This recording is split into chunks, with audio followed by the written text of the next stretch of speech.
Here is a Kia Sorento. Let's go ahead and get started. Open up the driver's side door, and right over there is the primary hood release lever. Pull it in front of the vehicle, right on top of the Kia emblem. Put one finger there and then push it left and lift up the hood.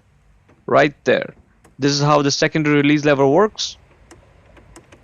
Lift up the hood and this hood stays in place, being supported by the two hood struts right over there.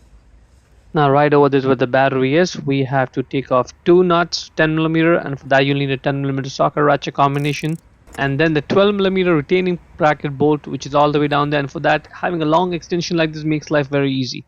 Now we have to get this cover off, and I don't have the tool right now to take those two clips off, but I'll show you another way.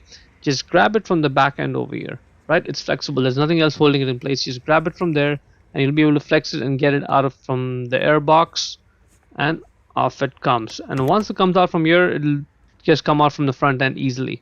There you go. Set it aside. Now let's get this cover off for the negative terminal and also for the positive one. We'll start first with the negative one, 10mm. Just get that nut loose enough that we can wiggle the wire off of it. You don't have to take that nut off completely. Get the wire off and set it aside. Repeat the process for the positive one. Just again, we should be able to wiggle this wire off of it and just set it aside as much as possible. Now the 12mm retaining bracket down there, get the extension, loosen it, and once it looks like it's moving, just get the entire bracket with the bolt out. There should be a small red thing in the back that prevents the bolt from falling off, but just be careful, you don't want to lose the bolt if it just fall off. Now let's just move the battery toward the front of the car. You have to slide it toward the front first. Right? Okay, once it's loose like this, now you can lift it up and get it out of the car. Be careful, the battery is going to be heavy, so do not drop it, hurt yourself or damage the car. Just be careful there. Also don't forget to get this jacket out. We'll put this jacket back on the new one, and it's a group H7 battery. The positive sign is a plus sign, negative sign is a minus sign. Check the link in the description to buy a new one for yourself. And then you see this edge, that's where the battery gets locked in from the back side, and for the front side, that's where the retaining bracket comes in her place. It just sits over there and then clamps it down from the front. So back and front, that's how the battery stays clamped down and in place. Put the new battery in, put this jacket on. It's a bit of a snug fit, and now let's see how it slides on there and gets clamped down from the back.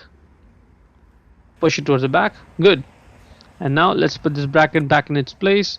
Without you getting the battery in place properly, without sliding it, this retaining bracket bolt will not align with the hole over there. So just follow along as I'm showing you. Get it in place and then hand tighten it down. Then use the long extension on the 12mm socket to just tighten it down all the way. At this point the battery shouldn't be moving, and this is looking good.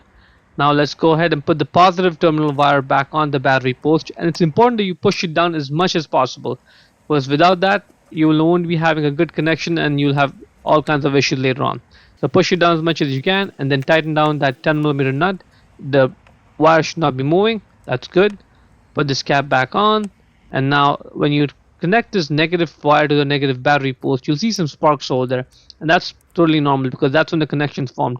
Again, push it down as much as possible and then just tighten down that 10mm nut. Make sure this wire is not moving.